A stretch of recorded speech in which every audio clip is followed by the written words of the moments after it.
Le 10 millionième visiteur. Et la famille qui est présente, c'est l'heureux lauréat. Monsieur le Président. Eh bien, il y a 35 ans, sur ce site qui était une friche industrielle, hein, où pendant plus d'un siècle a été exploitée la potasse, étaient remontés les tout premiers bâtiments sauvegardés par le fondateur de l'Écomusée d'Alsace, Marc Grotevol, et son équipe de bénévoles. Et c'est le commencement de cette histoire qui perdure encore aujourd'hui et qui nous permet d'honorer non seulement ce travail, mais cette belle longévité. Et comparable, qui nous a permis de nous comparer à principal, évidemment, c'est l'ouverture au public, hein, qui a été le top départ de cette merveilleuse institution qui aujourd'hui encore porte haut les valeurs et un certain nombre de représentations extrêmement fortes de l'Alsace et de l'ensemble du territoire alsacien, je le précise. Et puis, bien entendu, il y a également eu des périodes un petit peu moins fastes, hein, avec des projets qui ont avorté. Il y a eu également des tensions importantes, hein, mais dont nous sommes toujours sortis la tête haute. Oui. Aujourd'hui, nous sommes sur une tendance à 200 000 visiteurs. L'objectif est de renouer progressivement avec ce nombre, avec cette fréquentation. C'est une évolution qui... Nouveau directeur, heureux d'avoir été recruté à l'Écomusée d'Alsace. Mon histoire n'est pas très importante, en tout cas aujourd'hui elle se termine plutôt bien et elle commence de nouveau bien à un autre endroit qui s'appelle l'Écomusée d'Alsace. Alors pas vraiment de cette taille-là, puisque j'étais dans des collectivités territoriales, ça pouvait être plus grand, plus petit, mais aujourd'hui, vous demandez à un chef d'orchestre de savoir à quel instrument il a joué, tout dépend de l'orchestre et de la dimension de la salle. Donc aujourd'hui la salle me va bien. L'Écomusée appartient à l'Alsace, nous avons des maisons ici du nord, du sud d'Alsace, du Bas-Rhin et du Haut-Rhin, une collectivité européenne qui va se construire. Aujourd'hui on en est un symbole, ne serait-ce que par le bâti, mais par la culture, que ce soit matériel ou immatériel, mais y compris la nature avec tout un biosystème autour et un écosystème qui aujourd'hui rassemble 4000% d'animaux, donc il n'y a pas grand chose à faire à part le faire savoir, et on vous remercie de nous poser la question. Pas vraiment, mais... Qu'est-ce qui vous contenterait ? Le million on ne le supporterait pas, mais aujourd'hui il y a une ligne de flottaison entre 200 et 220 et qu'on commence à retrouver déjà cette année. Après il y a un repositionnement à faire parce qu'on a peut-être un peu vécu, quand on a 35 ans on ne drague plus comme on a 20 ans, donc on vient de passer l'âge de la maturité, et à l'âge de la maturité on se repose les bonnes questions pour aller de l'avant, c'est ce qui se passe aujourd'hui. Présentez la famille qui est présente ce jour-ci, donc qui est la 10 millionième visiteur. Nous ne savions pas si c'était une personne ou une famille. C'est une famille. Messieurs, dames, comment avez-vous connu l'Écomusée ? Alors moi je suis alsacien, j'ai la chance d'avoir rencontré une Marnaise. L'Écomusée je le connais depuis qu'il est créé, mais je n'avais pas eu l'occasion de le visiter. Et je me suis dit, je vais faire découvrir ça à ma nouvelle femme, et puis je vais faire découvrir leurs origines à mes enfants. Et donc voilà, il y a 35 heures, on ne savait pas encore qu'on venait. Ce sera la première fois. Oui. Monsieur connaissait l'Écomusée ? J'ai eu la chance d'y aller il y a très longtemps, il y a une vingtaine d'années. Ah non, je suis marnaise. Marnaise. Vous ne connaissiez pas l'Écomusée ? Du tout. C'est grâce à votre nouveau mari que vous avez découvert l'Écomusée. Absolument. Bon. C'est très alsacien. Vous connaissez un petit peu l'histoire alsacienne ? Ça fait 3 ans que je suis là, donc bon, j'en apprends un peu tous les jours. Et tu as déjà étudié l'histoire alsacienne ? Un peu, mais pas beaucoup. Ça, c'est ta sœur ? Oui. Comment elle s'appelle ? Je m'appelle Manon, j'ai 16 ans voilà. Est-ce qu'à l'école vous étudiez l'histoire alsacienne? Pas suffisamment. Vous faites l'histoire française Voilà, en général? c'est ça. On étudie en globalité la France de l'intérieur plus qu'ici. Qu'est-ce qui va vous intéresser spécialement aujourd'hui? Vous êtes venu avec une idée en tête, qu'est-ce que vous voulez voir? J'aimerais bien voir un peu parce que j'aime bien faire des bonds dans le passé. Et là, ça fait du bien de voir une sorte d'Alsace pure, quoi. Les animaux vous intéressent également? Non, c'est plus l'histoire en elle-même que j'ai envie de connaître. Savez-vous que l'écomusée... Non, je ne le savais pas. Voilà. Est-ce que vous êtes au courant qu'il y a un jardin à visiter? J'en ai entendu vite fait parler, mais ça visait surtout ma sœur parce qu'elle aime beaucoup, beaucoup, beaucoup les animaux. Voilà. Je pense que vous avez un programme, sinon vous allez en avoir un. Voilà.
Ce sont les bœufs ici qui sont à l'ouvrage.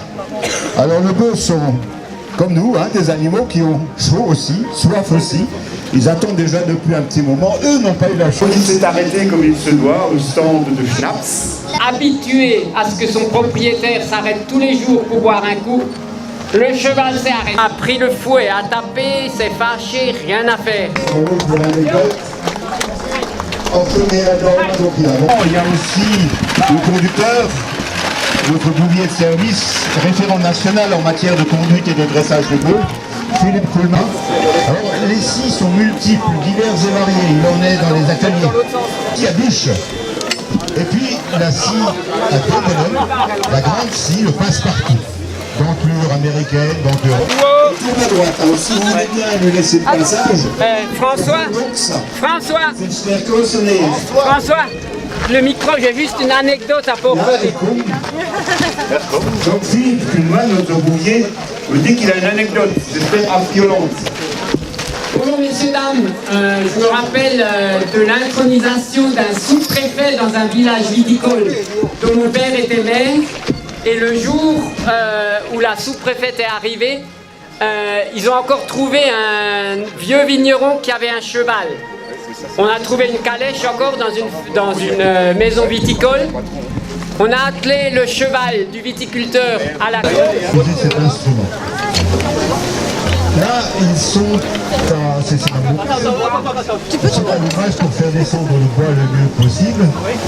Et ils utilisent tout simplement le système du levier qu'on appelle le tournevis. C'est un manche pour faire le levier. Et au bout du manche, il y a un crochet pour crocheter cette performance d'aujourd'hui. Il en va de même de durer longtemps dans les endroits comme la Haute-Saône, où ils produisaient notamment les traverses que je peux faire en chaîne, etc. Donc de sièges de long, métier fastidieux, et puis arrive l'émission manuelle.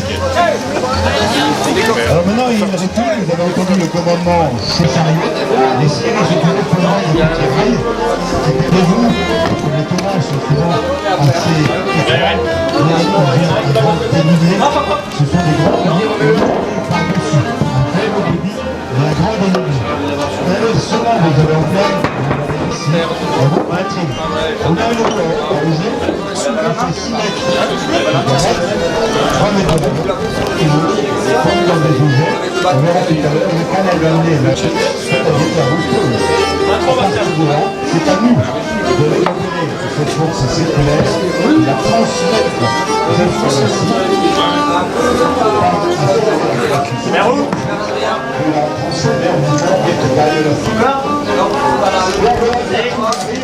c'est pas vous qui est derrière la gare. À la limite, je vais c'est grâce à la force de l'opération.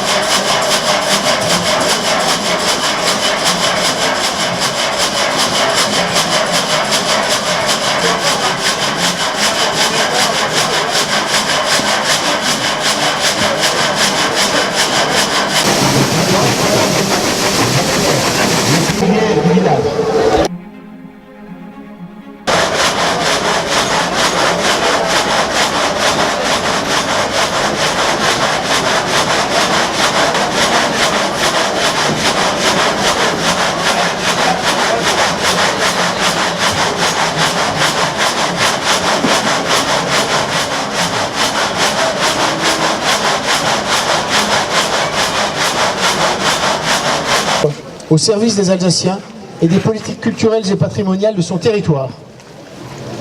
Au plan économique, l'entreprise est parfaitement saine, puisqu'elle autofinance son fonctionnement à un niveau se situant entre 80 et 85%. C'est considérable, et je dirais même remarquable quand on sait que les musées nationaux arrivent à peine pour les meilleurs d'entre eux à atteindre 50% d'autofinancement. Certes, les dotations publiques tendent à baisser, et depuis la fin des années folles, pour faire face aux évolutions, nous avons mis en place diverses stratégies afin de développer nos ressources propres. Notre modèle économique est Musée de France. Nous avons ce label. L'écomusée d'Alsace réunit 87 bâtiments alsaciens sauvés de la destruction. Ces bâtiments proviennent de plusieurs dizaines de communes alsaciennes où ils ont été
Ce sont les bœufs ici qui sont à l'ouvrage.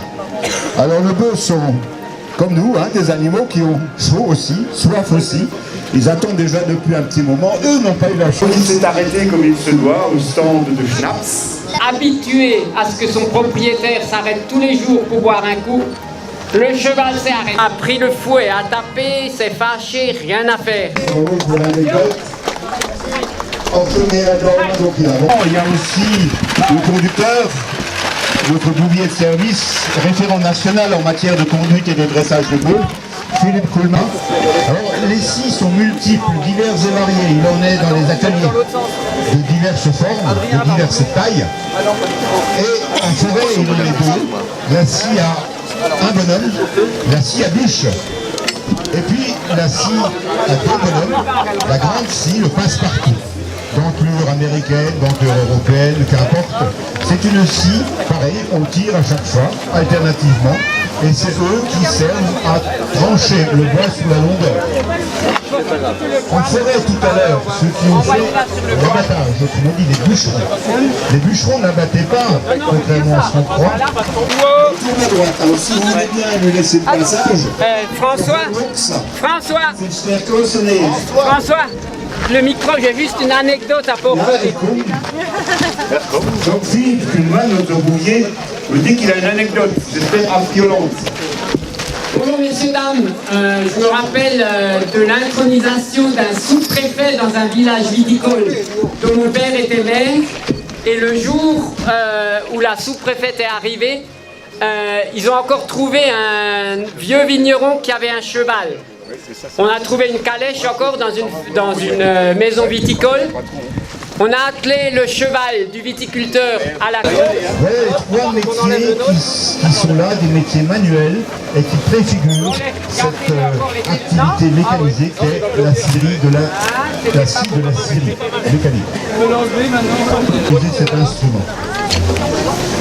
Là, ils sont à... C'est un ouvrage pour faire descendre le bois le mieux possible.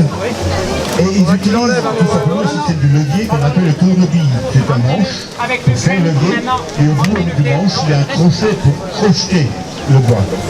Donc voilà, il est en train de descendre tout doucement. Il descend d'abord d'un côté, puis de l'autre, pour voler sur le quai. Le tourne-bille. Alors le tourne-bille a outil fixe et tourne-bille a outil flexible. À l'arrière, s'il vous plaît, ne pas rester dans l'axe de la grue. Mesdames et messieurs, l'arrivée de cette performance d'aujourd'hui. Il y aura de même de durer longtemps dans les endroits comme la Haute-Saône, où ils produisaient notamment des traverses de chemin de fer, aux chaînes, etc. Le dossier de long, métier fastidieux, et puis arrive l'émission manuelle.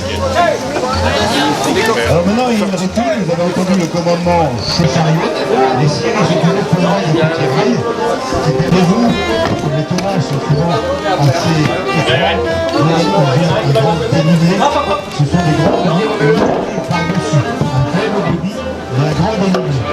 Inversement, vous avez en plein, vous avez ici, dans la cuisinier par exemple, qui est en retrait, vous avez besoin de passe au-dessus. On accélère et c'est pareil. Et nous avons un système intermédiaire qu'on a ici, en haut batterie. On a une hauteur, on fait 6 mètres de droite, 3 mètres de droite, et comme dans des objets, on verra tout à l'heure, le canal va amener la lettre ouverte, l'eau arrive sur la roue,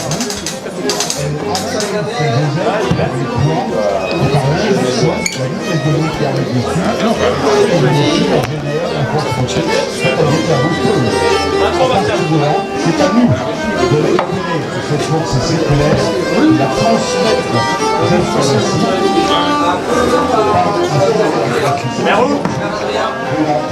mouvement vertical de la scie.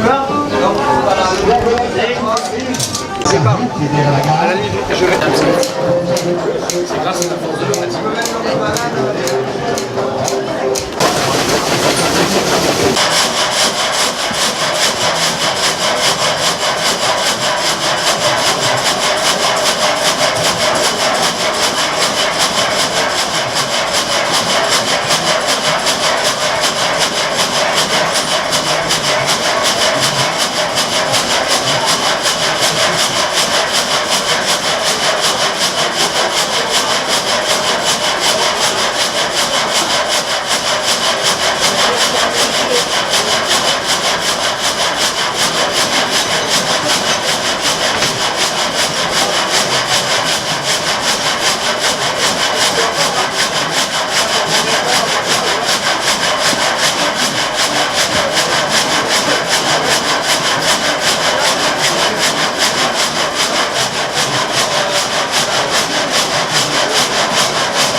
au service des Alsaciens et des politiques culturelles et patrimoniales de son territoire.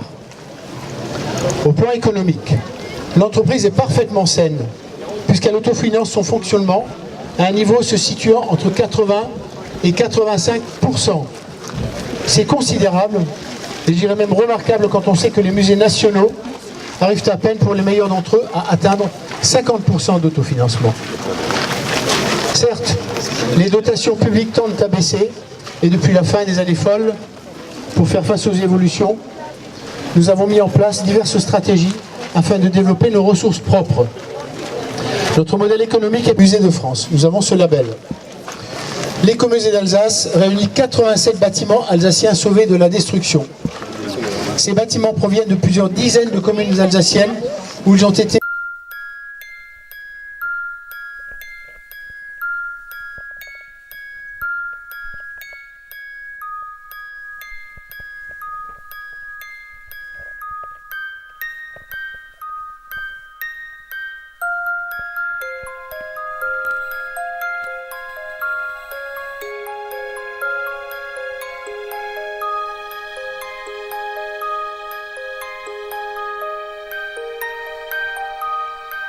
Thank you.